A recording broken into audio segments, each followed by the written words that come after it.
सब भक्तों का हार्दिक स्वागत है इस शनिवार के भगवत कथा के कार्यक्रम में।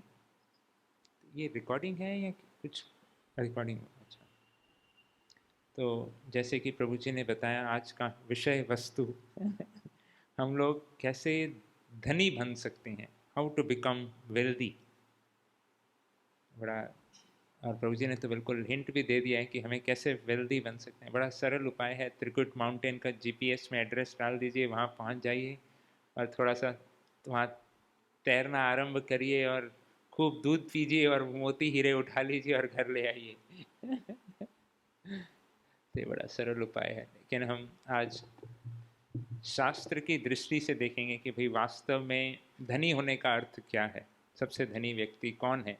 तो कुछ एक दो धनी व्यक्तियों के बारे में चर्चा करेंगे। सबको अच्छा लगता है नहीं, एवरीवन वांट्स टू नो कि कौन सबसे धनी व्यक्ति है और उनका जीवन कैसा है, वो क्या और क्या वो लोग करते हैं। वो क्या होता है, वो आता है ना, फोर्ब्स या टाइम्स ऑफ, वो निकालते हैं वर्ल्ड्स रिचेस्ट पीपल और बिलियनर्स ऑफ द वर्ल्ड और वट, और उनका पूरा लेखनी आती है और जीवनी आती है। तो हम लोग आज देखेंगे शास्त्र के आधार पर कि भाई शास्त्र किसको बोलते हैं, कि कौन सबसे धनी व्यक्ति है, और थोड़ा सा उनका जीवन कि कैसा उनका जीवन है, उसके बारे में हम बहुत ही संक्षिप्त में यहाँ चर्चा करेंगे। एक अंग्रेजी में बड़ा सुंदर मुहावरा है, प्रोवर्ब जिसको बोलते हैं। उसमें क्या नहीं, if you want to know how rich you are, try to find how many things you have that money cannot buy. तो इसका अर्थ है कि यदि आप जानना चाहते हैं कि आप कितने अमीर हैं, सबको यदि हम जानना चाहते हैं हम कितने अमीर हैं, तो क्या करें? अपना बैंक बैलेंस देख लें, या और कैसे पता चल सकते हैं हम कितने अमीर हैं? कैसे अपना, यानी वो अपना इवैल्यूएशन करा लें। कुछ तो होता होगा ना, इवैल्यूएशन का भी सिस्टम होता होगा। अपना आपकी पुश्तैनी ज़मीन कितनी है और एसेट्स कितने हैं, इवैल्यूएशन करा लें अपना। नहीं, लेकिन इस मुहावरे में बताया गया है, यदि आप जानना चाहते हैं वास्तव में आप कितने धनी हैं, तो यह विचार करिए और ये समझिए या ये जानने का प्रयास ये कि आपके पास ऐसी कितनी वस्तुएं हैं जो धन के द्वारा प्राप्त नहीं की जा सकती। तो जस्ट हम थोड़ा सा यहाँ विराम लेते हैं और सबसे हम लोग आप लोगों से पूछना चाहेंगे, हम लोग आपस में चर्चा करने चाहेंगे कि ऐसा क्या है हमारे जीवन में जो हमें धनी बना रहा है, जो हम धन से खरीद नहीं सकते। कोई बताना चाहेगा कि हमारे जीवन में? हाँ जी, प्रभु जी क्या कहते हैं? कृष्ण प्रेम, जो धन से नहीं खरीद सकते। अच्छा, हाँ जी, कृष्ण प्रेम सही में नहीं खरीद सकते, चाहे कितना भी अमीर क्यों ना हो। कि मेरे को भक्त बना दो भगवान का, नहीं बन सकता है। भगवान को ब्राइब नहीं दे सकते, कुछ रिश्वत का है कि सिस्टम नहीं वहाँ?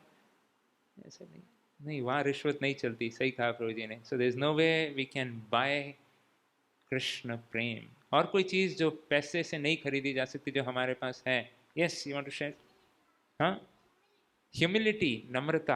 अरे बाप रे, बड़ा प्रोफाउंड, बड़ा ही अच्छा उत्तर दिया है। वास्तव में उल्टा होता है, ज़्यादा धन हो जाए तो आदमी ज़्यादा अभिमान आने के ज़्यादा चांसेस हैं। बड़ा सही उत्तर दिया कि दीनता जो है, जो वो नम्रता का गुण है, वास्तव में वो धन से नहीं खरीदा जा सकता। और प्रभु जी आपने भी हाथ खड़ा किया था। हाँ जी, समय, या time and tide as they say, अंग्रेजी में से कहते हैं ना कि लहरें और समय किसी के लिए रुकता नहीं है, कोई खरीद नहीं सकता। चाहे खरबों रुपए लगा दो, एक क्षण भी हम खरीद नहीं सकते। बड़ा सुंदर उत्तर दे रहे हैं भक्त लोग यहाँ पर। नहीं, एक क्षण भी कोई खरीद नहीं सकता एक्चुअली। तो हमारे पास समय, जो बहुमूल्य समय जो भगवान द्वारा दिया गया है, जो हमारे, जब हम जन्म लेते हैं, जो हमारी एक्सपायरी डेट जो हमारी दी गई है, जो समय काल जो दिया गया है, वो सबसे बहुमूल्य वस्तु हम सबके पास है। बड़ा अच्छा उत्तर था। तो हमारे पास कृष्ण प्रेम है? नहीं, नहीं, हम चर्चा करें हमारे पास क्या है जो हम पैसे से नहीं प्राप्त कर सकते। तो कृष्ण प्रेम है नहीं, आ सकता है, अभी कुछ लोगों के पास होगा, बट प्रायतः जो हम लोग बैठे हैं हमारे पास नहीं है। तो हम वो चर्चा करना चाह रहे हैं कि हमारे पास क्या है जीवन में। यह विचार करिए, what money cannot buy, things which we have, वो चीज़ जो हमारे पास आज है जीवन में, जो हम पैसे से नहीं खरीद सकते। यस प्रभु। प्रसन्नता, हमारे जीवन में प्रसन्नता है जो हम पैसे से नहीं खरीद सकते। यस, प्रसन्न होने का प्रयास कर रहे हैं सब। यस, माता जी आप, फिर आप बताइए। हाँ, भक्तों का संग, बड़ा अच्छा उत्तर दिया कि भक्तों का संग, हम अच्छा संग पैसे के साथ, हमारे पास भगवत कृपा से ये जो भक्तों का संग प्राप्त है, ये बड़ी विशेष कृपा है। ये विश्व के सबसे धनाढ्य व्यक्ति के पास भी ये भक्तों का संग नहीं है, तो ये बड़ा दुर्लभ चीज़ है। माता जी, फिर उसके बाद प्रभु जी। माता जी आप कुछ कहें? हाँ, संतुष्टता जो है व्यक्ति के पास जो होती है, यस, वो पैसे से नहीं। तो हमारे पास संतुष्टता का धन है, कुछ लोगों के पास है, कुछ लोग, हम सब प्रयास कर रहे हैं। और प्रभु जी आप क्या कहना चाहते हैं? हाँ जी, पीस, शांति, यस। नहीं, हम पूछ रहे हैं कि क्या हमारे पास है जो हम पैसे से नहीं खरीद सकते, जो हमारे पास है अभी। हम जानना चाहते हैं हम कितने धनी हैं। तो इस मुहावरे में कहा गया है कि हमारे पास क्या है। यदि आप जानना चाहते हैं आप वास्तव में अमीर हैं, तो वो चीज़ का अपने जीवन में सोचिए, ये हमारे पास है, मैं ये पैसे से नहीं खरीद सकता था, आज मेरे पास ये है। यस प्रभु। हाँ, मित्रता जो हमारे पास है आज हमारे जीवन में, जो भक्तों का संग है, वो हम पैसों से नहीं खरीद सकते। तो ये वास्तव में हमारा रियल वेल्थ है। और किसी के पास है कोई ऐसी चीज़ जो पैसे से नहीं खरीदी जा सकती? नहीं। हाँ जी माता जी। हाँ, बड़ा अच्छा उत्तर है। हमारे पास जो स्वस्थ शरीर है, चाहे आप कितने भी अमीर हों, लेकिन ये एक स्वस्थ शरीर जो हमें मिला। यस माय डियर फ्रेंड, माँ की ममता। अरे वाह, clap for him. Thank you for the wonderful answer. Yes, प्रेम, लव, वी कैनॉट बाय माँ की ममता। यस, मेरे पास माँ है। ये पुराने लोग समझ गए होंगे क्या कह रहा हूँ। यस माता जी, हाँ, मनुष्य शरीर जो है वो भी पैसे से नहीं खरीदा। जो हम सबको मिला हुआ है, यहाँ जो भी बैठे हम सबको मनुष्य शरीर मिला है कि नहीं? सब लोग एग्री करते हैं कि नहीं इस बात से? तो yes, we have all got this human life. ये हम लोगों ने पैसा दे के नहीं खरीदी है। नहीं, किसी ने कोई ऐसा नहीं कि पिछले जन्म में 1000 रुपये या लाख रुपए जमा कराए थे और वो क्या हमारे यमदूत और यमराज को दिए थे कि भैया नेक्स्ट लाइफ ये रिश्वत ले लीजिए, थोड़ा मेरे को मनुष्य शरीर दे देना। नहीं, ये सब हमें जो प्राप्त हुआ है भगवत कृपा से प्राप्त हुआ है, पैसे से नहीं आया है। तो बड़ा सुंदर उत्तर सब भक्तों ने दिए कि हम लोग, हमारे जीवन में बहुत सारी चीज़ें हैं, जैसे अच्छे संबंध, भक्तों का संग, माँ का प्यार, जो प्रेम का जो वास्तविक संबंध है जो हमारे पास जो है, ये वास्तव में हम सबको जो है प्रेम धन से नहीं मिल सकता। तो वास्तविक धन यदि देखा जाए तो वो है जो हमारे को हृदय से पूर्णतः प्रसन्न और संतुष्ट बनाता है। वास्तव में वो वास्तविक धन है।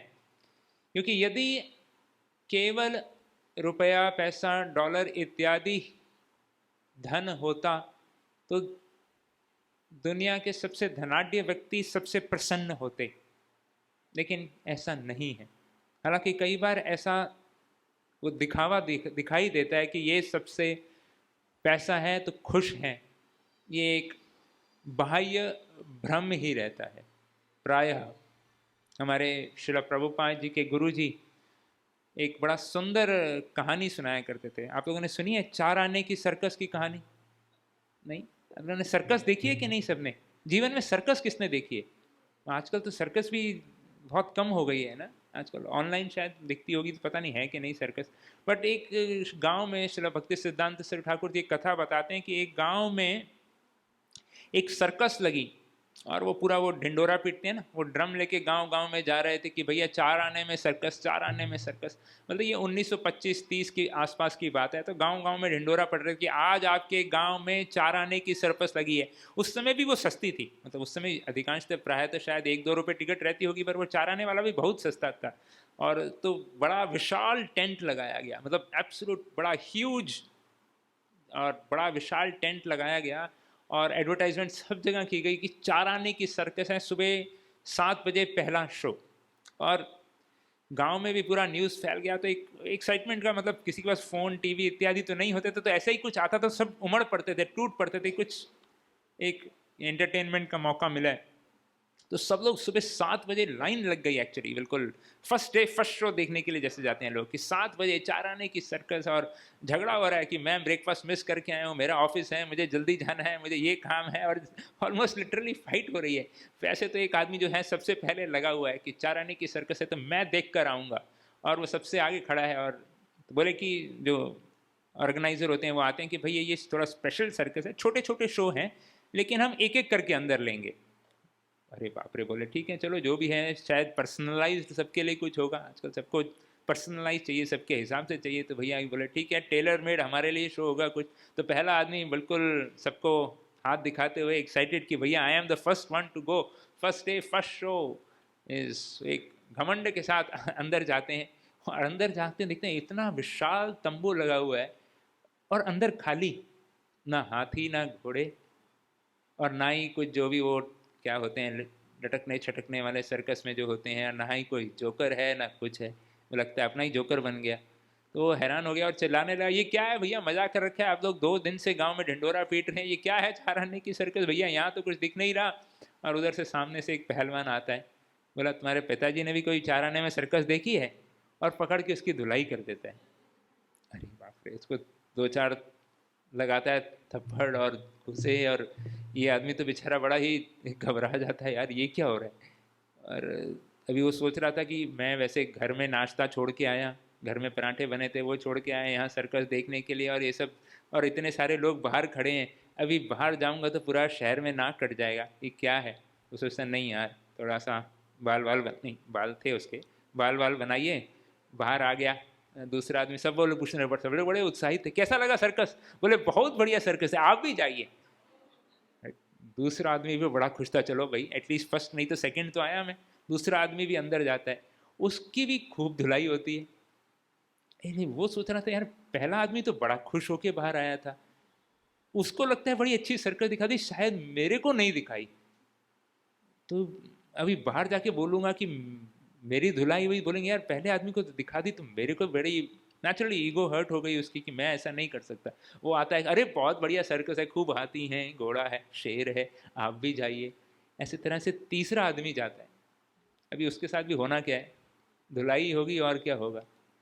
वो भी धुलाई होके बाहर आता है, और वो सोचता है यार बाहर आने से पहले ये 2 को तो सर्कस दिखा दी, लगता है अभी उसके बाद थक गया जोकर, उनका मेरे को नहीं दिखाई।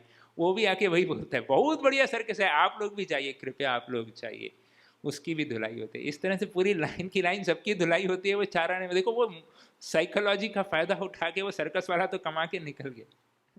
लेकिन श्रील भक्ति सिद्धांत सरस्वती ठाकुर जी इसका इस उदाहरण से बड़ा सुंदर एग्जाम्पल से बताते हैं कि वास्तव में ये क्या हो रहा है। ये हम सब का जीवन ऐसे ही हो जाता है कि बाहर से बिल्कुल एक मुखौटा बना लेते हैं हम लोग, सब कुछ अच्छा है, how are you doing, very fine, very good. लेकिन हर एक के अगर हम अंदर झांक के देखा जाए, कैमरा लेके जाया जाए, तो वास्तव में हम एक एकदम पूर्ण संतुष्ट और पूर्ण आनंद का अनुभव कर रहे हैं क्या अपने जीवन में। किसी को बताने की ज़रूरत नहीं है, हम सब अपने अपने जीवन में टटोल सकते हैं, है कि नहीं। हमारे सबके अंदर हम लोग विचार करके देख सकते हैं कि क्या हम सबसे पूर्ण संतुष्ट हैं, पूर्ण आनंद में हैं हमेशा। यदि है तो इस कथा में आने की जरूरत नहीं, फिर तो आप जा सकते हैं, भजन की आवश्यकता ही नहीं है अगर कोई है ऐसा। लेकिन ये संभव ही नहीं है इस जगत में, क्योंकि इस जगत के बनाने वाले ने ही कह दिया दुखालय अशाश्वतम, यहाँ संभव नहीं है। तो कहने का भाव जो हम चर्चा कर रहे हैं कि वास्तव में वही व्यक्ति धनी है जिसके हृदय में पूर्ण आनंद और संतुष्टता का वह अनुभव कर रहा है, चाहे उसके पास करोड़ रुपए हैं बैंक बैलेंस में या बैंक अकाउंट ही नहीं है। वैसे तो अभी सरकार ने सबको बैंक अकाउंट खुलवा दिए, बट कहने का भाव है कि यदि व्यक्ति संतुष्ट है, आनंद का अनुभव कर रहा है पूर्णतः हृदय से, यदि उसको त्रिकुट पर्वत का एड्रेस पता है या नहीं पता, लेकिन यदि हृदय से वो आनंद का अनुभव कर रहा है, तो वह सबसे धनी व्यक्ति है इस जगत में।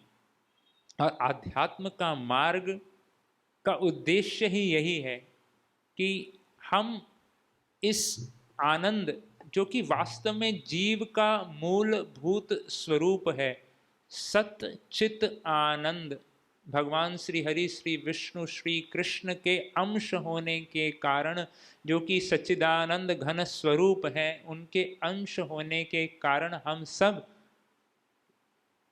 वास्तव में सत चित और आनंदमय हैं। परंतु इस संबंध को, हमारे भगवान के इस संबंध को भूलने के कारण हम यहाँ अज्ञानतावश दुख, इस भौतिक शरीर से, इस भौतिक समाज से अपने आप को अटैच करने के कारण हम अपने आप इस आनंद से वंचित हैं, इस आनंद से हम दूर हैं। तो इसलिए ये बड़ा महत्वपूर्ण है कि हम आध्यात्म के माध्यम से अपने इस संबंध को पुनः जागृत करें और एक वास्तविक आनंद और दिव्य संतुष्टता का अपने जीवन में हम अनुभव करें। क्या करें, आजकल जब कॉलेज इत्यादि में जाएं तो शास्त्र के आधार पर बड़े उदाहरण हैं कि ये जो बात स्पष्ट आती है, लेकिन कई बार बाह्य, ज़्यादातर लोगों को वैज्ञानिक उसमें बड़ा वो आता है, मतलब फेथ आता है, श्रद्धा आती है कि वैज्ञानिकों ने क्या कहा गया है। तो एक हार्वर्ड की स्टडी है विच इज़ 80 साल लंबी चली ये स्टडी है। जो लोग देखना चाहते हैं बाद में घर जाके इंटरनेट पे सर्च कर सकते हैं। Harvard study of adult development, this is the longest ever study done on human development. ये करीब 1938 में आरंभ हुई थी, जो कि, और ऐसी स्टडी की इस विषय पर हार्वर्ड में उन्होंने ये संशोधन आरंभ किया था कि वास्तव में मनुष्य को स्वस्थ और संतुष्ट रखने के लिए सबसे अधिक क्या आवश्यक है। ये बड़ा कठिन ये जो संशोधन था, क्योंकि इतने सालों तक इसको चलाना, मतलब जिस प्रोफेसर ने आरंभ किया था वो चला गया, उसके इस तरह से 4 प्रोफेसर जो इसके इंचार्ज थे वो चले गए, और अभी जो प्रोफेसर हैं उनका नाम है professor Robert Waldinger from Harvard University. तो उन्होंने ये इसको ग्रांट स्टडी करके हैं, आप लोग जब सर्च करेंगे गूगल पे तो पता चलेगा। तो उन्होंने 724 व्यक्तियों का जीवन आरंभ किया 1938 में, अलग अलग स्थानों से, अलग अलग स्तर के लोगों का, और हर 2-3 वर्षों में उनका सबका हेल्थ चेकअप हो जाता था, फ्री हेल्थ चेकअप, उनके परिवार का जानकारी, कैसे उनका विवाह हुआ, कौन किधर चला गया, तो पूरा सबका डॉक्यूमेंट किया गया। बड़ा कठिन स्टडी है, क्योंकि कितने लोग तो उसमें प्रोफेसर चेंज हो गया, सालों में कितना दुनिया बदल जाती है, लेकिन ये लोग बड़े ये सब हार्वर्ड इत्यादि के बड़े वो लोग क्या लेते हैं, बड़े वो रहते हैं ना, पक्के करने वाले संशोधन इत्यादि। Harvard one of the most prestigious university है विश्व की।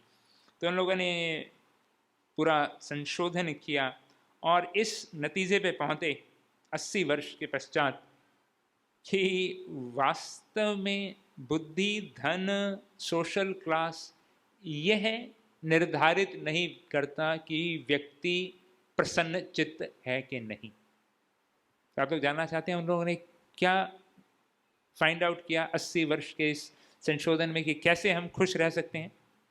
नहीं, आप लोग जानना चाहते हैं कि नहीं? यस। तो वो लोग कहते हैं कि the study emphasise the importance of close relationships with friends and family and qualities of these relationships,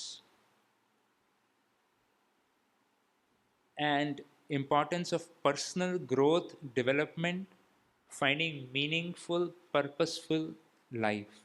तो उन लोगों ने ये संशोधन का जो सार निकाला 80 वर्ष का, इन सब के लोगों के जीवन चरित्र को समझने के बाद 80 वर्षों तक प्रत्येक व्यक्ति को, उसमें से कुछ 18-19 लोग अभी तक जीवित हैं जिनका ये स्टडी की गई, अधिकांश तो मर गए होंगे 80 साल, तो जो लोग 90 साल जिए, तो वो लोग इस निर्धार पर, इस आधार पर पहुँचे कि जिनके जीवन में एक कोई जीवन का लक्ष्य था, जिनके आपस में संबंध अच्छे थे, पारिवारिक संबंध, आध्यात्मिक संबंध थे, वो लोग वास्तव में सबसे स्वस्थ और सबसे प्रसन्न थे।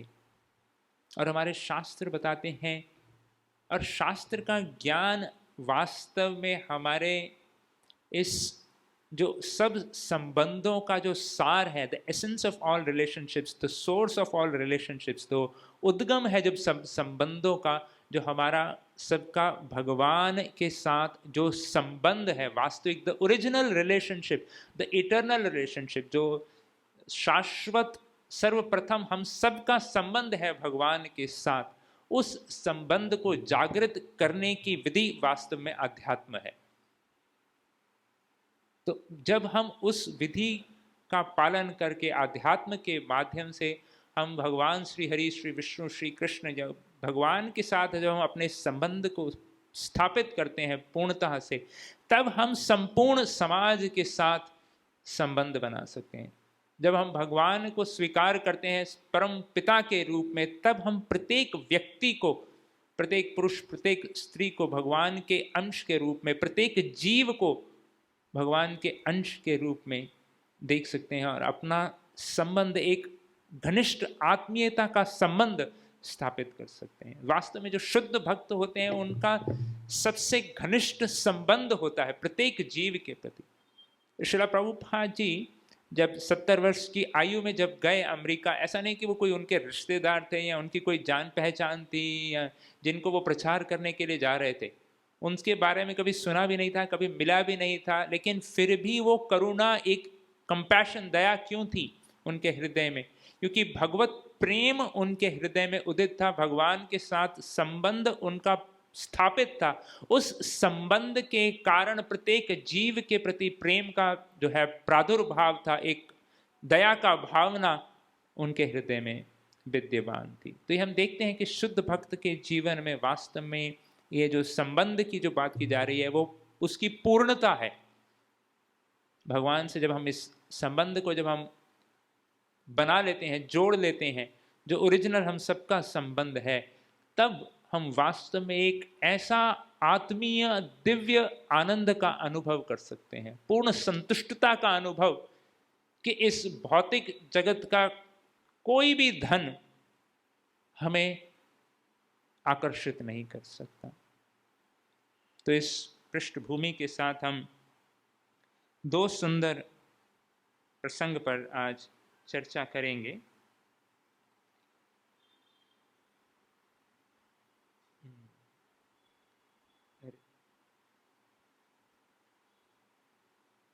एक सेकंड, हमारा श्लोक ही गायब हो गया।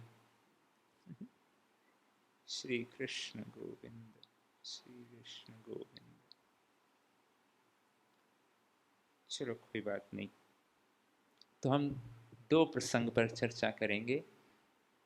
एक तो भगवान श्री कृष्ण की लीला से, एक छोटी सी लीला, जब भगवान करीब 2-2.5 वर्ष के थे, तो एक वहाँ के जो ब्रज भूमि के जो आसपास के जो जंगल इत्यादि में रहने वाली, फल बेचने वाली, आप लोगों ने सबने सुनी होगी ये कथा, लेकिन फिर से इसको दोहराएंगे और आज के हमारे जो विषय है उसके आधार पर इस लीला को हम देखेंगे। तो हमारी फल बेचने वाली जो है, गांव, जो भी जंगल से, जंगल में जो भी उस समय जो है सीज़न के फल होंगे, आम इत्यादि, शायद वर्णन नहीं है किस सीज़न की बात हो रही है भागवत में, लेकिन अनुमान लगा सकते हैं शायद ब्रज में तो कौन सा केसर का आम आता है, और वो दशहरी आम आते हैं। मथुरा में प्रभु जी ने तो दशहरी ज़्यादा आते हैं, या उत्तर भारत में लंगड़ा, चौसा, तो अलग अलग वैरायटी के आम और केले और इत्यादि फल लेके, जो भी सबसे बढ़िया फल लेके वे ब्रज में आई थी। और ब्रज में जो है तो वो फल लेकर आई थी, अलग अलग प्रकार के फल लेके, और श्री नंद भवन के पास आकर पुकार रही थी, फल ले लीजिए, फल ले लीजिए। तो श्रीमद् भागवत में वो श्लोक अभी मिल नहीं रहे, बाद में हम चर्चा करेंगे। सुखदेव गोस्वामी वर्णन करते हैं कि जैसे ही श्री कृष्ण ने, श्री गोपाल ने ये आवाज़ सुनी कि फल ले लो, फल, तो ये सो जो ब्रजवासी थे, लोग थे जो जंगल में भी रहा करते थे, वो लोग भी कृष्ण के बारे में सुना करते थे कि नंद का लाला बहुत सुंदर है, नंद के लाला ने आज ये लीला करी थी। सुनने से बड़ा एक आकर्षण हो गया था। तो कभी देखा नहीं था इस ग्वालन ने, इस फल वाली ने, तो वो लेने के लिए, फल देने के लिए आज नंदगांव की ओर आई थी, और शायद गोकुल महावन की तरफ उस समय। और पुकार रही थी। तो जब भगवान ने सुना कि भाई कोई भक्त बुला रहा है, तो भगवान तो शुकदेव गोस्वामी बड़ा सुंदर वर्णन करते हैं भगवान को संबोधित करते हुए कि हे श्री हरि, श्री कृष्ण, हे अच्युत। अच्युत अर्थात जिसका कभी पतन नहीं होता, जो कि अपने भक्तों को प्रेम में कभी चूकते नहीं हैं, उनको कहते हैं अच्युत। तो ओ अच्युत भगवान श्री कृष्ण को संबोधित करते हुए सुखदेव गोस्वामी कह रहे हैं कि अच्युत जिनका कभी पतन नहीं होता, आज धान लेकर, धान अर्थात अनाज के कुछ दाने लेकर भागते हुए जा रहे हैं। और सुखदेव गोस्वामी एक सुंदर शब्द करते हैं कि भगवान का वहाँ पर संबोधित करते हुए कहते हैं कि वो हरि जो कि सर्व फल प्रद, अर्थात जो सबके कार्यों के सबको फल प्रदान करते हैं, है कि नहीं? जो भी हम कार्य करते हैं उसके फल जो है हमें प्रदान कौन करता है? भगवान के माध्यम से देवी देवताओं के माध्यम से भगवान हमें उन फलों को प्रदान करते हैं। तो सुखदेव गोस्वामी कहते हैं कि आज वो भगवान जो सबको फल प्रदान करते हैं, स्वयं फल लेने के लिए भागते हुए जा रहे हैं, और जिनका कभी पतन नहीं होता, जो अच्युत हैं, उनके हाथ से वो अनाज के दाने, उनके उंगलियों के जो बीच के जो हैं वो दाने गिर रहे हैं, वो च्युत हो रहे हैं, अच्युत हैं, उनके हाथ से वो दाने गिर रहे हैं जो सबको फल प्रदान करते हैं, आज वो फल लेने के लिए भाग रहे हैं। ये देखिए बड़ा सुंदर वर्णन करते हैं सुखदेव गोस्वामी। तो वहाँ जैसे ही वो भगवान वहाँ पहुँचते हैं तो वो ग्वालन बड़े ही प्रसन्न हो जाती है भगवान के इस मनोरम सुंदर अद्वितीय सुंदर रूप को, इसका वर्णन नहीं किया जा सकता। उस सुंदर रूप को दर्शन करके पूर्णतः मोहित हो जाती है, पूर्णतः संतुष्ट हो जाती है। और वहाँ पर वो है भगवान श्री कृष्ण को आमंत्रित करती है और वो बोलती है क्या लाए हो? तो लेने के लिए वो अनाज के कुछ शायद 2-4 दाने ही बचे होंगे, पूरा मुट्ठी भी लाए होते तो भी कितना होता, 50-100 ग्राम से ज़्यादा क्या हो रहा था हाथ में आते। 2.5 साल का बच्चा कितने अनाज लेके आएगा? 250 ग्राम अनाज होगा या जो भी होगा। उसने वो दो भी, उसमें से भी आधा तो रास्ते में गिर गया, आधे से अधिक तो रास्ते में गिर गया, तो वो 2-4 दानों को भी हाथ में स्वीकार किया और वो लेकर इतना भगवान के सुंदर मोह का रूप देख रही थी। और बड़े सुंदर एक भक्त व्याख्या करते हुए कह रहे हैं कि लाला मैं तुम्हें सब फल दे दूंगी, बस एक बार मुझे माँ करके पुकार दे। उसका वो प्रेम का भाव था। उन्होंने लाला माँ करके पुकारा, और देखो भगवान जिसको अपनी माँ कहते हैं तो क्या परम सौभाग्य है, नहीं? भगवान जो सबके पिता हैं वो किसी को अपनी माँ कहें तो उसका परम सौभाग्य क्या हो सकता है।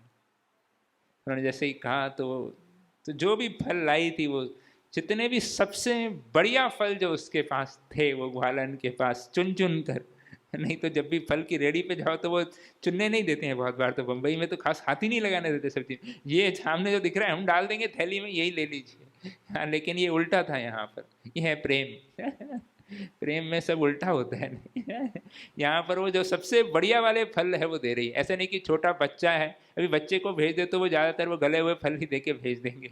यहाँ पर वो ग्वालन जो है ब्रज की वाली, वो माँ सबसे बढ़िया वाले जो उसके सबसे मीठे रसीले जो फल थे वो श्री कृष्ण को अर्पण कर रही है। पूरे हाथों में जितने भर सकते हैं मैक्सिमम, जितनी भगवान के हाथ में आ सकते हैं, और कान्हा उसको लेकर घर के अंदर चले जाते हैं।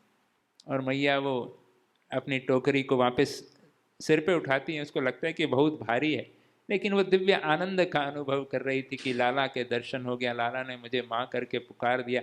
इतने आनंद में थी कि वो बिना कुछ सोचे समझे घर को लौट चली कि और फल लेके आऊँ, फिर लेके आऊँगी बेचने के लिए यहाँ पर।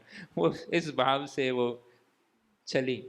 और जब वह घर गई तो देखा कि और फल लेना है तो इस टोकरी को खाली करूँ, तो टोकरी को उल्टा किया तो वो जो प्रभु जी ने बताया था त्रिकुट माउंटेन के हीरे मोती उसमें दिखे।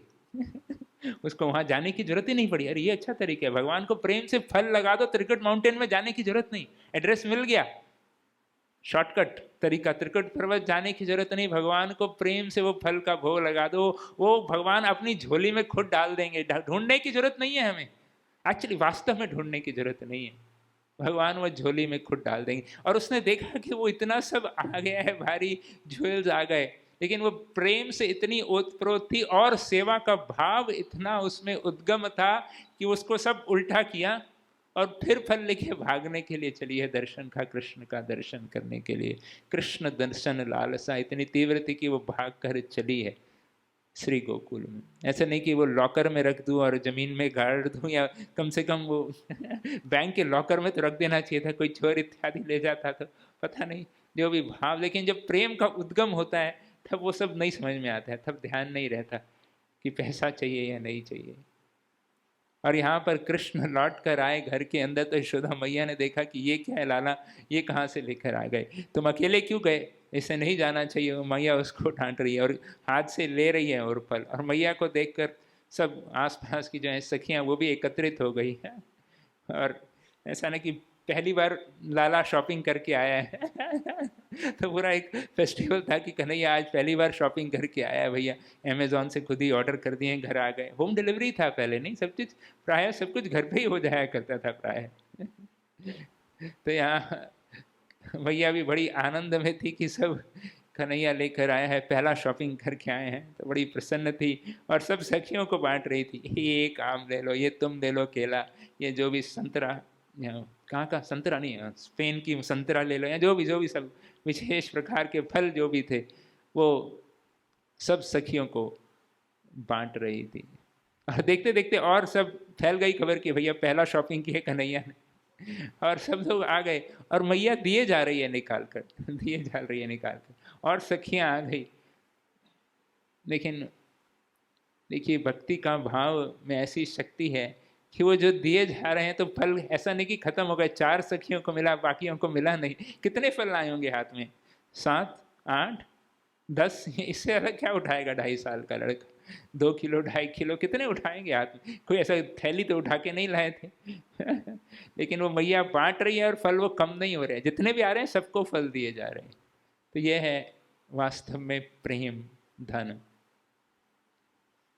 तो ये भगवान ने जो दिया उसको वास्तव में वो त्रिकुट पर्वत के जो हीरे मोती नहीं, वास्तविक धन जो उसको प्रदान किया वो था प्रेम का धन। प्रेम धन बिना व्यर्थ दरिद्र जीवन, दास करो वेतन देहो मोहे प्रेम धन। ये भक्त की एक वांछा होती है कि केवल भगवान का मुझे प्रेम का धन प्राप्त होना चाहिए, उससे बड़ा धन कोई नहीं है। पूर्ण संतुष्ट जीवन, पूर्ण आनंदमय जीवन। फिर चाहे त्रिकुट पर्वत के नीचे हो या बोरीवली में हो, आदमी पूर्ण आनंद का, संतुष्टता का अनुभव कर पाएगा जब हम पूर्णतः ठाकुर का आश्रय ले लेंगे। ठाकुर विलेज में हो या कहीं पे भी हो, जब हम पूर्णतः ठाकुर का आश्रय ले लेंगे तब हम पूर्ण आनंद का अनुभव कर पाएंगे। और एक दूसरा प्रसंग, बहुत सुंदर प्रसंग, थोड़ा ये जो बिजनेस ग्रेजुएट्स हैं उनके लिए, क्योंकि बिजनेस में पढ़े हुए हैं, कोई MBA ग्रेजुएट है यहाँ पर, कोई MBA पढ़े हुए हैं, ओके ठीक है, तो आपके लिए, आप भी MBA, तो आप लोगों के लिए थोड़ा सा ये कि बिजनेस मॉडल बताऊंगा मैं। एक हमारे भक्त हैं उनके बारे में, उनका बिजनेस मॉडल कैसा था तो ये भी करीब जो मैं कहानी बताने जा रहा हूँ, जो हमारे बिजनेस मैग्नेट उस समय के, उनका नाम था mister Sridhar ji. And actually उनका भी मैंने अभी पहले नहीं सोचा, अभी भी सोचा, उनका भी वो फ्रूट्स का ही बिजनेस था और भगवान जो कि लक्ष्मीपति हैं, अभी वो क्या बोलते हैं ना, टाइम्स वाले बताएं और रिचेस्ट बिलियनर की लिस्ट, तो लक्ष्मीपति जो कि the richest man on the planet नहीं, इन द एंटायर यूनिवर्स नहीं, इन द एंटायर एग्जिस्टेंस, कौन है? लक्ष्मीपति है कि नहीं? श्री हरि, श्री विष्णु, श्री कृष्ण। अभी वो किसी को कह दे कि ये सबसे धनी आदमी है, ही इज द वेल्थिएस्ट मैन, तो वो सर्टिफिकेट बड़ा है कि फोर्ब्स 30 बिलियनर्स की लिस्ट। सो डेफिनेटली लक्ष्मीपति की लिस्ट इज मोर ऑथेंटिक, मोर प्रमाणिक। नहीं, जब भगवान जिसको कह दे कि ये सबसे धनी व्यक्ति है, तो यहाँ हम उस व्यक्ति के बारे में बात कर रहे हैं जिसको श्री चैतन्य महाप्रभु, जो कि भगवान श्री कृष्ण जब कलयुग में अवतरित होते हैं 500 वर्ष पूर्व, वो अपनी लीला के माध्यम से हम सबको समझाते हैं कि वास्तव में ये है सबसे धनी व्यक्ति ऑफ द एंटायर एग्जिस्टेंस और उनका नाम है श्रीधर जी। तो हम थोड़ा सा उनके बारे में चर्चा करेंगे। So we have time till 8:30 Prabhu. So 8:30 तक हम थोड़ा सा फटाफट उनके जीवन के बारे में जानने का प्रयास करेंगे कि क्या था उनका बिजनेस मॉडल। फिर आप देखिएगा किस बिजनेस मॉडल में वो फिट होता है। प्रभु जी MBA से हैं आप, तो आप बताइएगा ये किसी बिजनेस मॉडल में फिट होता है या नहीं होता। सो ये जो लीला हुई बहुत ही विशेष, बहुत ही स्पेशल लीला थी भगवान श्री चैतन्य महाप्रभु की। इसे प्रसिद्ध है महाप्रकाश लीला, या फिर शास्त्र में वर्णन है सप्त प्रहरिया लीला। प्रहर मतलब 3 घंटा और सप्त मतलब 7। सो इट्स लाइक 21 आवर्स, 21 घंटे की ये भगवान की एक सुंदर लीला हुई थी भगवान श्री चैतन्य महाप्रभु की। अनेक लीलाओं में this is a very very unique and very very special leela, बड़ी ही और गुह्य लीला है, थोड़ा सा कॉन्फिडेंशियल भगवान की लीला है। लेकिन ये सब भक्त लोग हैं तो हम खोल के बता सकते हैं। नहीं, यहाँ पर बता सकते हैं प्रभु जी कॉन्फिडेंशियल, आपकी परमिशन? तो थोड़ा सीक्रेट बताना है तो प्रभु जी से पूछ के, तो ये भगवान की सीक्रेट लीला है, तो बड़ा कॉन्फिडेंशियल 21 घंटे की। श्री चैतन्य भगवान श्री कृष्ण श्री राधा रानी के भाव में अवतरित होते हैं एक भक्त के रूप में, और प्रायः उनके संपूर्ण जीवन में एक भक्त का जीवन किस प्रकार से होना चाहिए और भक्त के रूप में ही उन्होंने जीवन यापन किया। कहीं कहीं ऐसी लीलाएं हैं जहाँ पर भगवान अपने विष्णु के रूप में या अलग अलग अवतारों के रूप में वह प्रदर्शित करते थे अपने आप को। कभी नरसिंह देव के रूप में आ जाते थे, और कभी विष्णु के रूप में प्रकट हो जाया करते थे, और कभी वराह के रूप में, कभी बलराम जी के रूप में। तो कुछ क्षण क्षण के बीच में भक्तों को दिखाया करते थे कि भैया मैं हूँ, वही हूँ, भगवान ही हूँ, भगवान हूँ। तो बट प्रायतः प्रोमिनेंटली पूर्ण जीवन उनका एक भक्त का।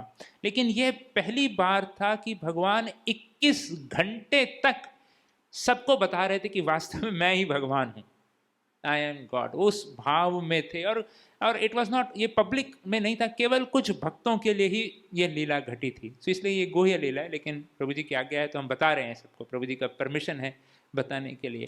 ये क्या हुआ उन 21 घंटों में वास्तव में। चलिए, ये बड़ा ही ऐतिहासिक घटना थी 21 घंटे की जो ये लीला हुई। चर्चा करने पे भक्त लोग तो इस पर 21 घंटे तक चर्चा कर सकते हैं, लेकिन हम अभी हमारे पास कुल मिला के 21 मिनट हैं, तो हम 21 मिनट में वो 21 घंटे की पहले प्रथम भाग को हम आज चर्चा करेंगे। फिर कभी अवसर प्राप्त होगा तो बाकी अन्य भक्तों के बारे में भी चर्चा करेंगे, लेकिन आज मिस्टर श्रीधर जी के बारे में हम चर्चा करेंगे उस लीला में। तो इस लीला में आरंभ में भगवान विष्णु के रूप में आए और भगवान ने कहा कि सब भक्तों को कि मेरा अभिषेक किया जाए। अभिषेक आप लोग समझते हैं, जल इत्यादि पंचामृत से भगवान का सुंदर अभिषेक किया। भगवान के बड़ा सुंदर कीर्तन किया जा रहा था, और भगवान स्वयं विष्णु जी के सिंहासन पर विराजमान थे।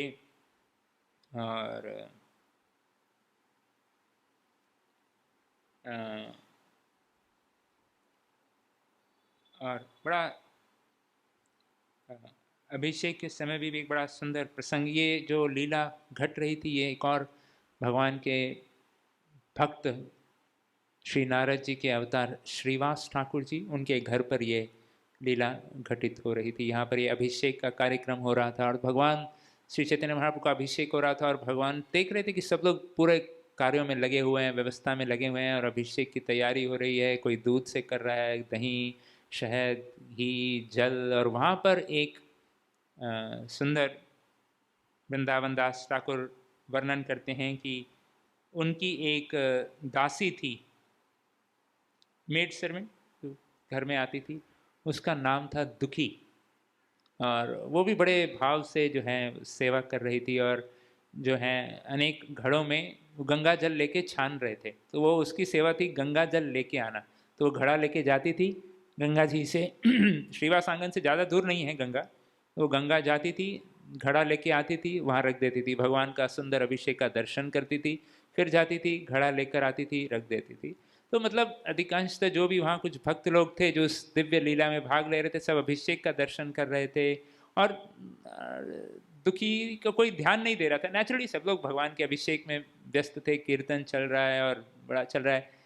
लेकिन भगवान श्री चैतन्य महाप्रभु, देखिए भगवान का ये रहता है कि हर एक, क्या है, भगवान तो सबके हृदय में बैठे हैं।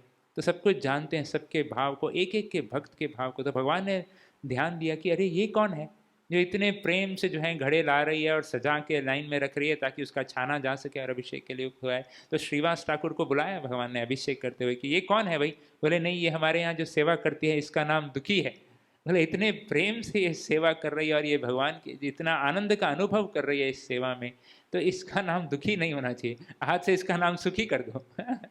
तो सब भक्तों ने, श्रीवास ठाकुर ने कहा कि चलो ठीक है। तो उस दिन से सब लोग भक्त लोग भी उसको पहचान गए कि भैया ये सेवा करती है, बहुत अच्छा सेवा करती है, उसका नाम सुखी रख दिया गया। उस दिन से चेंज कर दिया। पहले ज़माने में ऐसा होता था वो कि ऐसा नाम रख दिया करते थे वो, कई बार कुछ बचपन में बच्चे मरते रहते थे तो ताकि वो मरे नहीं तो ऐसा दुखी नाम देते हैं कि भाई यमदूत भी सोचेंगे ये तो दुखी है, इसको क्या मारना है। तो इस प्रकार से होता है, बहुत सारे बच्चे पहले मर जाया करते थे चाइल्ड वो में। तो इस तरह से उसका नाम था दुखी, माँ बाप ने रखा था। बट महाप्रभु ने कहा कि भाई ये तो इतनी सेवा में जो संलग्न है, वास्तव में वो कभी दुखी रह ही नहीं सकता। तो भगवान सबकी सेवा को नोटिस करते हैं, सबकी सेवा को पहचानते हैं, जानते हैं। ऐसा नहीं कि हमें सोचना चाहिए कि भाई भगवान को कैसे पता चलेगा मैं ये सेवा कर रहा हूँ, किसी को तो कोई देख ही नहीं रहा है मेरी ये सेवा। हम सबकी इच्छा होती है, ये क्या बोलते हैं ना, बद्ध अवस्था में ये है स्वाभाविक कि हम कुछ सेवा करें तो उसका कुछ रिकॉग्निशन तो होना चाहिए, कुछ पता तो चलना चाहिए, कहीं तो 3 बार हरि बोल तो होना चाहिए। बड़ा सुंदर कथा किया, बड़ा सुंदर सेवा किया, प्रसाद वितरण किया, आज का जो किया, जो भी सेवा की, हमारे मन में, हृदय में वो एक रहता ही है भावना कि थोड़ा तो कुछ रिकॉग्निशन मिले। लेकिन यहाँ दुखी का कोई भाव नहीं था, बिल्कुल प्रेम से उसको पता था कोई तो पहचानेगा नहीं, कोई जानता नहीं, अपने कोई कोने में सेवा कर रही थी लेकिन प्रेम से बिल्कुल बेस्ट जल लाना रखना सजा के एकदम। और महाप्रभु भगवान सबके हृदय की बात को समझते हैं और सबकी सेवा को वो रिकॉग्नाइज करते हैं। ये भगवान का जो भाव है कि कोई चिंता की बात नहीं, यदि हमारी कभी कहीं कोई सेवा अगर किसी भक्त ने नहीं नोटिस की तो भी कोई बात नहीं, भगवान के खाते में कहीं कोई छुप नहीं सकता है। तो ये दुखी जी का नाम दिया गया सुखी उस दिन के बाद। और श्री वृंदावन दास ठाकुर तो वर्णन करते हैं कि इतना सुंदर अभिषेक हो रहा था कि कई देवतागण भी वो नदिया के जो निवासियों के रूप में आ गए और उसमें अभिषेक में भाग ले रहे थे। तो वेरी वेरी स्पेशल जो है इवेंट हुआ। और उसके बाद भगवान ने कहा कि भाई अभिषेक हो गया तो अभिषेक के बाद कुछ भोग लगाया जाए। तो सब लोग जो भी श्रीवास ठाकुर के घर में थे तो जो भी कुकड आइटम्स थी तो लेके आ गए। कितना होगा एक परिवार में, वो 4 भाई रहते थे, फिर भी जितना भी आटा दाल चावल जो भी बना हुआ था सब भोग लगाया। भगवान ने कहा और लेकर आओ, अभी अभिषेक के बाद थोड़ा भूख लगी है और भोग लगाया जाए। तो सब लोग भागे आसपास की दुकानों में, जो भी मिठाइयाँ मिल रही थी, कोई मिष्टी दही, कोई संदेश, कोई बर्फ़ी, कोई केला, कोई नारियल पानी, वो खूब सारा लेकर आ गए और भगवान उसको सबके सामने स्वीकार कर रहे हैं आज। तो भगवान भी सबको कॉन्फिडेंस देख रहे थे कि देख लो मैं ही सच में विष्णु हूँ, इतना भोग केवल भगवान ही स्वीकार कर सकते हैं। डजन्स ऑफ बनाना, मतलब जितने भी आसपास की दुकान में जितने भी केले थे सब खरीद दिए भक्तों ने, जितना पैसा, कोई बार्गेनिंग, ये लो भैया जितना है दे दो सब। जितने भी नारियल पानी थे सब लेकर आ गए। कोई एक आदमी भक्त लगा हुआ है, नारियल पानी निकाल रहा है, वो नारियल निकाल रहा है, उसके अंदर की मलाई निकाल रहा है, उसमें शक्कर डाल के भोग लगा रहा है, भगवान उसको भी खिला रहे हैं। और 2-4 केले रसगुल्ले जो आए थे, और बंगाल में तो बढ़िया रसगुल्ले मिलते हैं, गुड़ का रसगुल्ला मिलता है अलग अलग वैरायटी का, तो वो सब भगवान स्वीकार करे जा रहे हैं। तो केवल भगवान ही स्वीकार कर सकते हैं इतना भोग। आप लोगों को एक और सीक्रेट बता देता हूँ, आज अभी रहस्य की बात कर ही रहे हैं तो राधा गोपीनाथ में भी हम भगवान को जब उठते हैं, भगवान को सुबह 4:20 पर भगवान को उठाया जाता है। 5 बजे मंगल आरती होती है, 4 बजे। आप लोगों को मालूम है सबसे पहला भोग क्या लगाया जाता है? बाल्य भोग भगवान को, राधा गोपीनाथ जी को। ये सीक्रेट है, कोई बाहर, अच्छा ये रिकॉर्ड हो रहा है, बताना, बाहर मत बताना भाई, ये सीक्रेट चीज़ें आज बता रहे हैं। तो सुहाग भगवान में भी सबको सर्वप्रथम सबसे उठते ही भगवान को जो भोग लगाया जाता है उसमें स्पेशल रसगुल्ले, रसमलाई, बर्फी, संदेश, खीर, ये सब एक साथ सुबह सबसे उठते ही भगवान को भोग लगाया जाता है 4:30 बजे। तो कहने का मतलब केवल भगवान ही उसको स्वीकार कर सकते हैं। तो यहाँ महाप्रभु जी, श्री चैतन्य महाप्रभु जो है सब भक्तों के इस जो है भोग को बड़े ही भाव से, प्रेम से स्वीकार कर रहे थे। फिर भागने भक्तों को कहना पड़ा भगवान हो गया भाई अभी। समझ गए हम, आप सब स्वीकार कर सकते हैं, तो अभी आगे कुछ लीला बढ़ाई जाए। तो काफ़ी समय तक यह लीला के पश्चात तो उस दिन भगवान जो है श्री चैतन्य महाप्रभु बिल्कुल औदार मूड में थे और बिल्कुल कृपा के मूड में थे और सब एक एक करके सब भक्तों को बुला रहे थे। सबसे पहले तो श्रीवास ठाकुर को बुलाया गया। और मतलब बड़ा सुंदर विस्तार से वर्णन किया गया कैसे सब भक्त लोग जो है भोग लगा रहे थे, पूजा अर्चना कर रहे थे, चंदन इत्यादि, माला इत्यादि, आसपास की सब माला की दुकानें खाली कर दी भक्तों ने और भगवान को सुंदर किया गया। और तो भगवान सर्वप्रथम श्रीवास ठाकुर जी को बुलाए और उनको बुलाए के और सबको भगवान उनके पूर्व जन्म का जो था और जो पूर्व इसी जीवन में जो लीलाएं जो घटी थी उनके साथ, जहाँ जहाँ भगवान का योगदान था, वो सब याद दिला रहे थे। तो श्रीवास ठाकुर को बुलाया कि श्रीवास तुम्हें याद है, तुम एक बार भागवत कथा हो रही थी देवानंद पंडित की, उसमें आप गए थे? बोले हाँ मैं गया था। तो क्या हुआ? बोले आप वहाँ पर भाव विभोर हो गए, रोने लग गए, और वो देवानंद पंडित के जो चेले थे उनको समझा नहीं रही, उनके अध्ययन में बाधा पड़ रही थी कि क्लास में कोई रोने लग जाए तो नेचुरली थोड़ा डिस्टर्बेंस होगा, लेकिन वो समझना चाहिए कि भाई ये भाव में हुए हैं, जिसने भागवत पढ़ी है उसको ये समझ में आना चाहिए। लेकिन देवानंद पंडित जी को ये समझ में नहीं आया कि ये भाव के कारण विरह में हैं, और उन्होंने अपने चेलों को बोला इनको उठा के बाहर फेंक दो। एक्चुअली उनको बाहर उठा के फेंक दिया। तो महाप्रभु बता रहे थे कि उस समय मैं आया, तुम्हारी मदद किया और तुम्हें कृपा प्रदान की। तो इस प्रकार से एक एक भक्त के जो है पुरानी जो जो जो कथाएं हुई थी उसके बारे में भगवान याद करके बुला रहे थे। और फिर गंगादास पंडित जी को बुलाया और इस प्रकार से अलग अलग भक्तों को बुलाया और भगवान याद दिला रहे थे कि भैया मैं आया था आपकी सबका रक्षा करने के लिए। और उसके बाद भगवान ने बुलाया कि आप लोग जाके जरा सब भक्त लोग श्रीधर को लेके आ जाओ। तो अभी बात हुई श्रीधर की।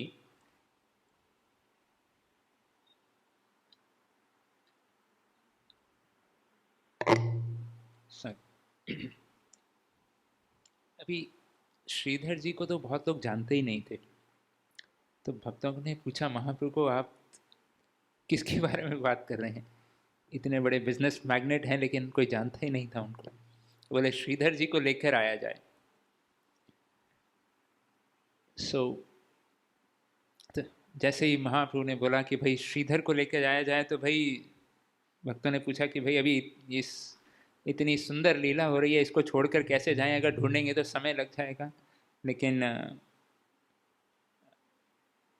तो भक्तों ने कहा कि भगवान आप ही बता दीजिए भाई, श्रीधर जी का एड्रेस कुछ बताइए तभी तो हम जाके लेके आ पाएंगे।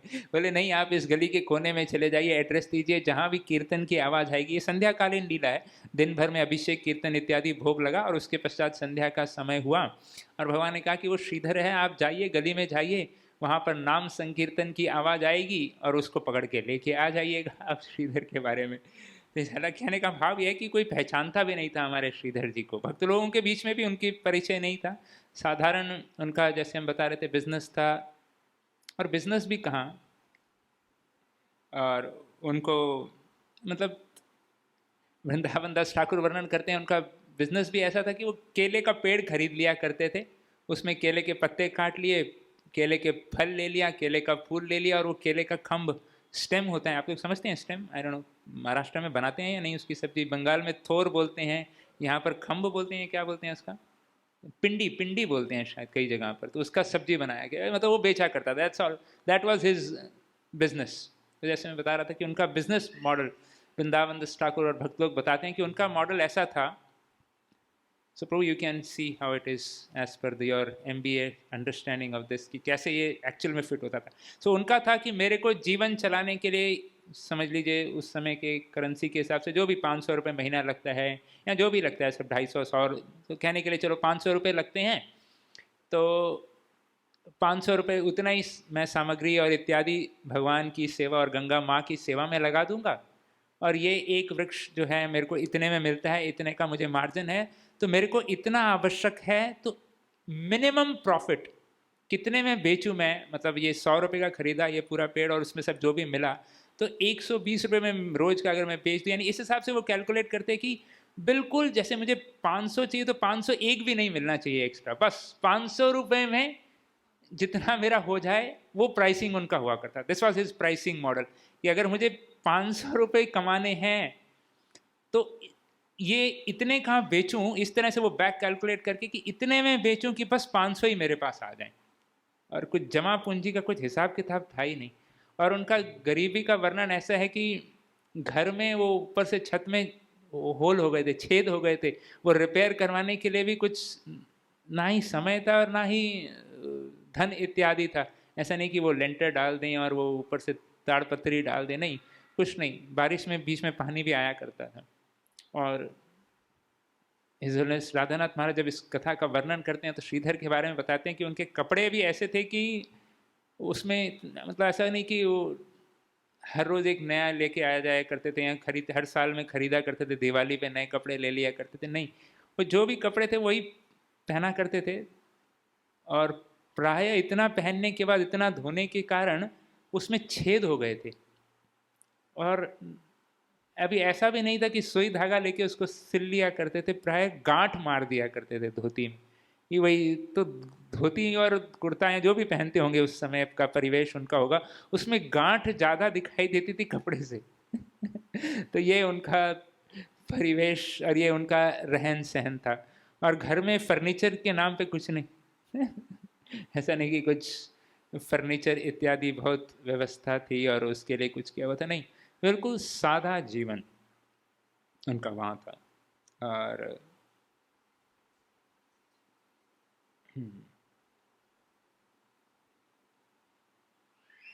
और रात भर नाम जप कीर्तन किया करते थे भगवान का। और आसपास के लोग जोर जोर से कीर्तन करते थे तो आसपास के लोग कई बार डिस्टर्ब हो जाया करते थे और आके बोलते थे कि शायद ये क्या है, इतना गरीब है, इसको खाने पीने को कुछ मिलता नहीं है, शायद भूखे पेट नींद नहीं आती होगी, तो थोड़ा रोटी फेंक दिया करते थे और चुप हो जाओ और बंद करो। तो कहने का मतलब उनको लगता था कि कुछ क्या बोलते ना, भूखे पेट भजन ना होवे। लेकिन ये भगवान के जो शुद्ध भक्त जब इस स्तर पे पहुंच जाते हैं तो वो अपने शारीरिक स्तर से ऊपर उठ जाते हैं। तो केवल वो उसी में इतना आनंद का अनुभव करते हैं भगवान नाम में, कि केवल रात भर हरि नाम करते जा रहे हैं, करते जा रहे हैं, और उसी में वो आनंद का अनुभव करते थे। तो लोग गाली दिया करते थे, भैया कुछ कमा लो, कुछ काम धंधा करो, कुछ कमाओ और कुछ खाओ, और ताकि शांत रहो और रात को सो जाया करो। तो इस प्रकार से जो है उनका जीवन शैली चला करती थी। और तो जब भक्त लोग गए उनके पास, जब ढूंढा कि अरे वाह ये श्रीधर का घर तो मिल गया, आवाज़ आ रही है, तो उनके पास गए और कहा कि भैया आप ही श्रीधर हैं? बोले हाँ मैं ही श्रीधर हूँ, क्या हुआ? बोले श्री चैतन्य महाप्रभु आज इस प्रकार का विशाल एक उदार भाव में है और एक बड़ी सुंदर लीला कर रहे हैं और आपको आमंत्रित किया है, दर्शन के लिए वहाँ बुलाया है। तो श्रीधर भी बहुत भाव विभोर हो गए कि वाह, श्री चैतन्य महाप्रभु भगवान श्री हरि मुझे बुलाए हैं। तो ये सुनकर वहीं पर बेहोश हो गए। अभी भक्त लोग भी विचार कर रहे थे अभी क्या करें यार, इसको महाप्रभु उधर वेट कर रहे हैं, पूरी लीला रुकी हुई है, हम लोग सब वेट कर रहे हैं, हमारा भी मिस हो रहा है। तो तुरंत उठा के लेके चल दिए। अभी कहाँ उसको डॉक्टर को बुलाओ और उसको वो सब, उसमें सब समय चला जाएगा, डॉक्टर आएगा जो भी करेगा, तो सब उठाया कि वहीं लेके चलते हैं। परम वैद्य श्री चैतन्य महाप्रभु, हमारे भक्ति वेदांत हॉस्पिटल में तो लिखा भी हुआ है, श्री चैतन्य वैद्य आश्रय, भगवान महाप्रभु परम वैद्य हैं। तो उनके पास ही लाके रख दिया कि भैया यही देख लेंगे, भगवान ही देख लेंगे। तो वहाँ उसके पास लेकर आ गए और भगवान वहाँ उठाते हैं फिर उसको, श्रीधर उठो। तब श्रीधर जी उठते हैं। अभी जिसको भगवान उठाना चाहे वो कैसे नहीं उठेगा, है कि नहीं?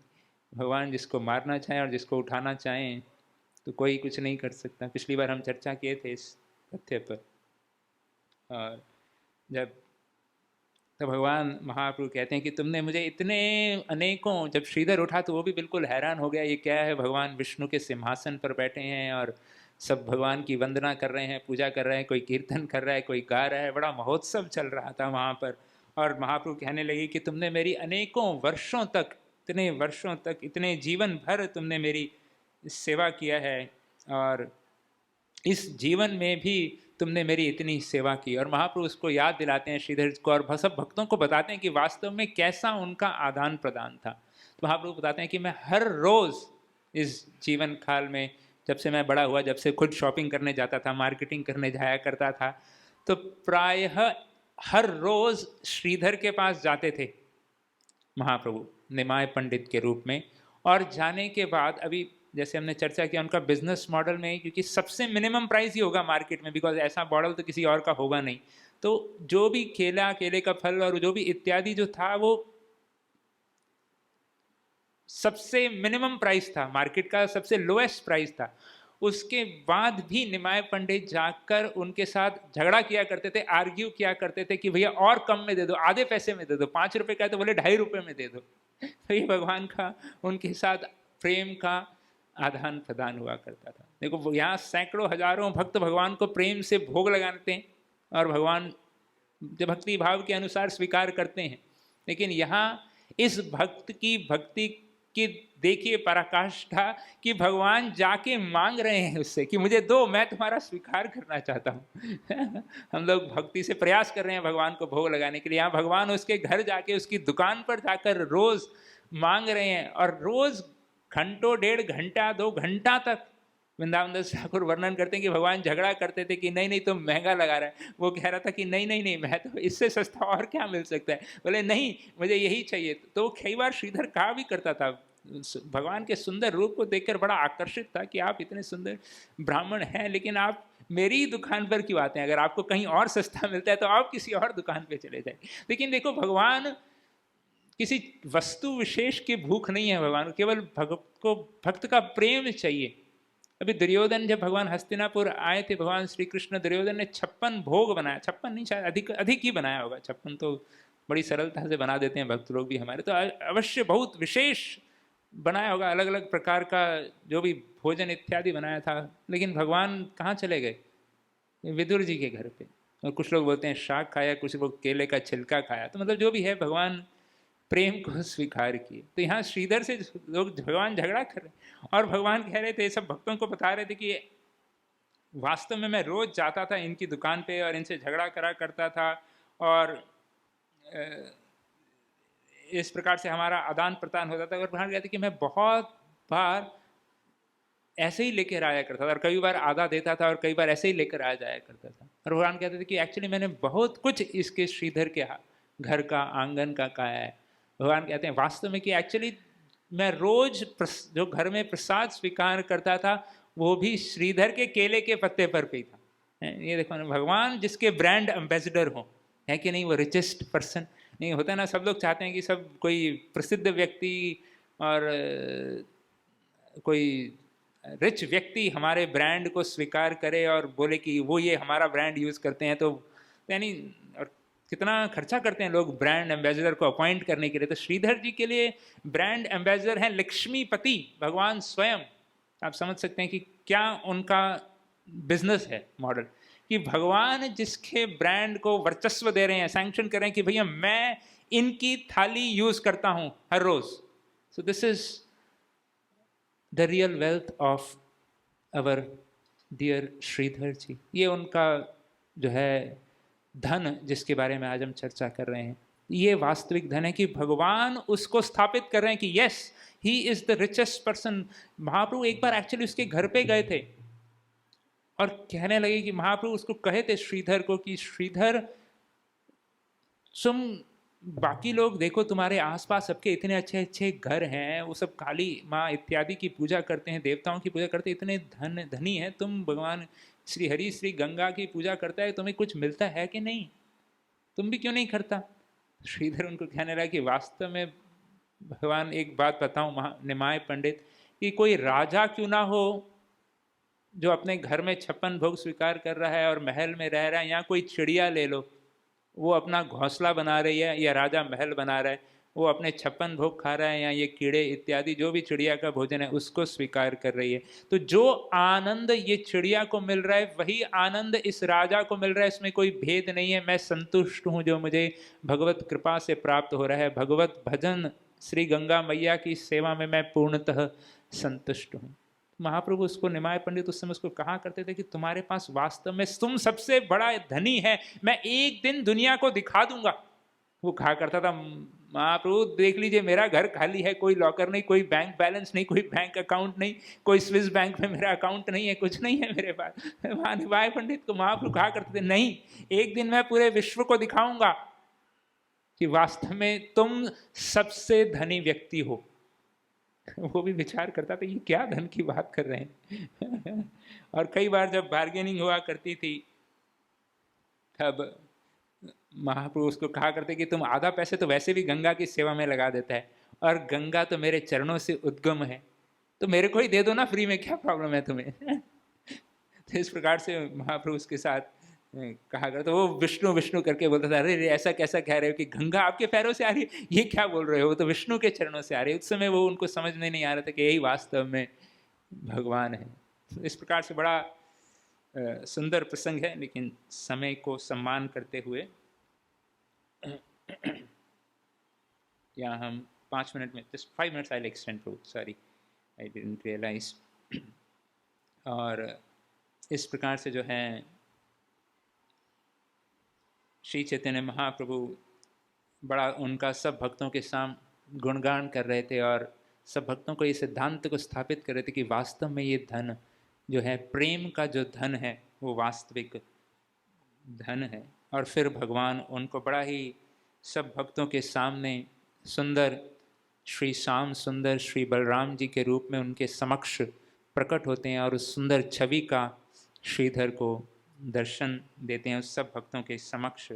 और बहुत अत्यंत सुंदर दर्शन, और इस सुंदर रूप का दर्शन कर कर श्रीधर तो ऑलमोस्ट बेहोश ही हो जाता है। भगवान फिर से उसको उठाते हैं और प्रार्थना करने को बोलते हैं, श्रीधर कुछ प्रार्थना करो, तुम्हारे मुख से मैं कुछ सुनना चाहता हूँ। श्रीधर तो कहने लगा कि भगवान मैं तो बिल्कुल अनपढ़ आदमी हूँ, गवार, मुझे कुछ प्रार्थना अर्पण नहीं करती। भगवान ने कहा कोई बात नहीं, मैं आशीर्वाद देता हूँ। तो शुद्ध सरस्वती उसके जो है मुखार विंद पर जो है स्थित हो जाती हैं और श्रीधर भगवान को बड़ी बड़ी सुंदर प्रार्थनाएं अर्पण करते हैं कि हे भगवान, आप संपूर्ण देवताओं द्वारा वंदित हैं और सब वेदों में आपका ही गुणगान गाया गया है। आप ही धर्म हैं, कर्म हैं, भक्ति हैं, ज्ञान है, आप ही सब वेदों का शास्त्रों का सार है। इस प्रकार से बहुत सुंदर प्रार्थनाएं जो हैं श्रीधर जी भगवान को बड़े विस्तार से वृंदावन दास ठाकुर जी ने वर्णन किया है, और कि आपको केवल भक्ति से ही प्राप्त किया जा सकता है हे भगवान। इस प्रकार से जो है बड़ी सुंदर प्रार्थना अर्पण कर, और भक्त लोग भी बड़े हैरान हो जाते हैं, इसके बारे में तो हमें पता ही नहीं था, और ये इतना विद्वान भक्त और इतना प्रसिद्ध और भगवान की आंखों में इतना बड़ा है, हम लोगों को तो मालूम भी नहीं था। सब भक्त लोग भी जय जयकार करने लगते हैं कि श्रीधर की जय हो भाई, श्रीधर की जय, तो बहुत अच्छे भक्त हैं। और तब फिर भगवान बड़े प्रसन्न होते हैं और कहते हैं कि मैं भी बड़ी संतुष्ट हुआ श्रीधर तुम्हारी प्रार्थनाओं से, अभी मेरी इच्छा है कि कुछ मांग लो आशीर्वाद। भगवान कहते कि चलो, तो श्रीधर भी शांत था, तो भगवान कहते कि चलो तुम नहीं मांग रहा, मैं कुछ तुम्हें ऑप्शंस दे देता हूँ। ऑप्शंस होते हैं, लाइफ लाइन ऑप्शंस देते हैं। भगवान कहते हैं कि चलो आज मैं तुम्हें अष्ट सिद्धि देता हूँ।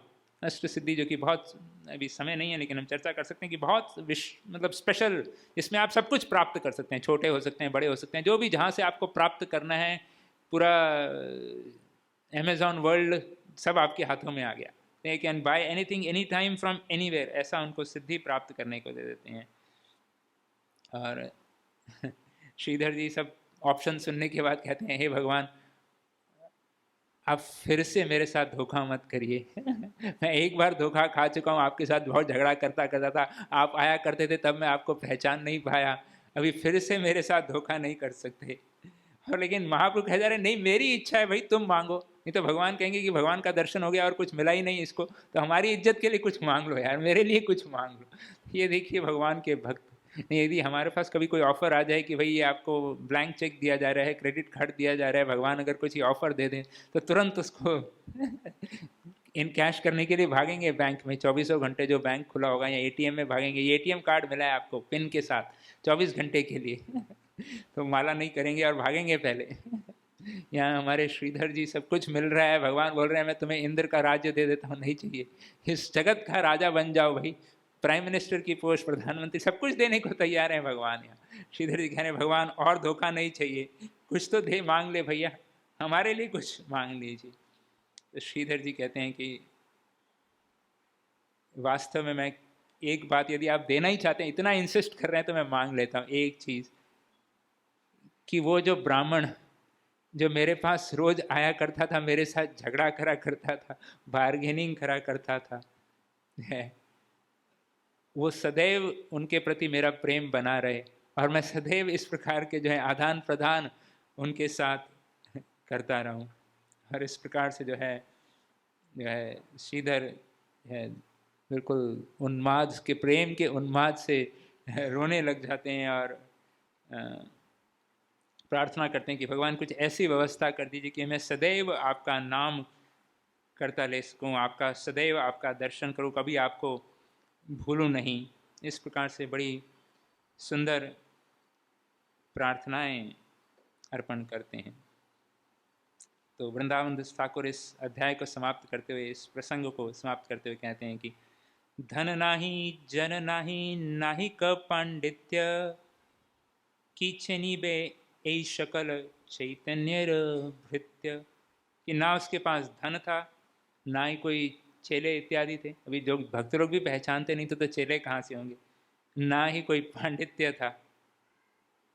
और कौन ऐसे भगवान के दिव्य भक्तों को पहचान सकता है? केवल भगवान ही जब भक्तों को बताए तब पता चला। So this is the real wealth which we wanted to discuss today. हम इस परम धन्य के बारे में हम चर्चा करना चाह रहे थे। जो दो हमने प्रसंग चर्चा किए, वो फल बेचने वाली और इस श्रीधर से।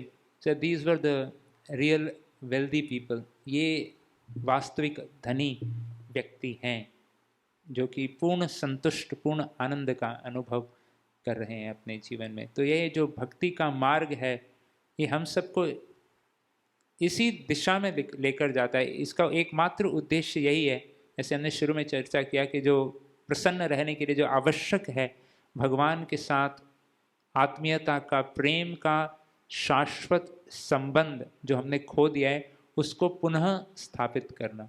श्रील प्रभुपाद जी उदाहरण दिया करते थे कि एक फल को पके रहने के लिए क्या आवश्यकता है?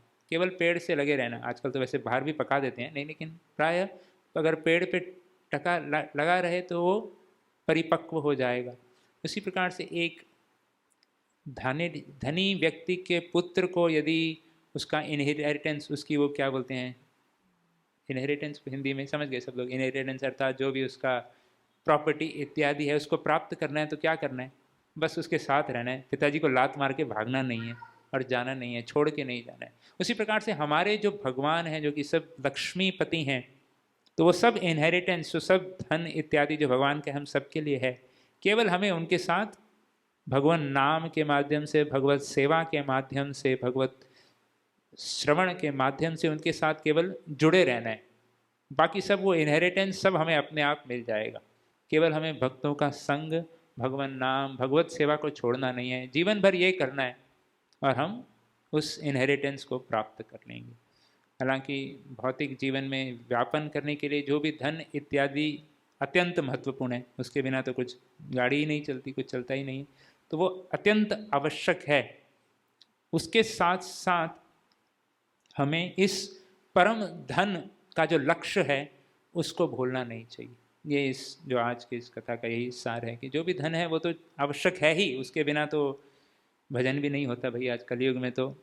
लेकिन इस सत्संग से माध्यम से, कथा के माध्यम से, कि भाई केवल यही हमारा जीवन का लक्ष्य या हेतु ना बन जाए, ये ना हो जाए। तो ये इन कथाओं के माध्यम से एक ये जो लक्ष्य जो है परम धन का, वो हमारे सामने हमेशा लिखा रहना चाहिए। हमारे घरों में हमें लिख के रख लेना चाहिए रियल वेल्थ क्या है, ताकि हमें बार बार बस भक्तों के संग में याद दिलाते रहेंगे सब भक्तों, लेकिन ये लिख लेना चाहिए हमें अपने, ये परम लक्ष्य, परम धन ये है भगवत प्रेम। हरे कृष्ण। श्री प्रभुपाद की। साहब सबका बहुत बहुत धन्यवाद, बड़ा ध्यानपूर्वक सुने। पता नहीं प्रभु जी मैं त्रिकुट माउंटेन का एड्रेस दे पाया कि नहीं, but I tried. Thank you. Hare Krishna.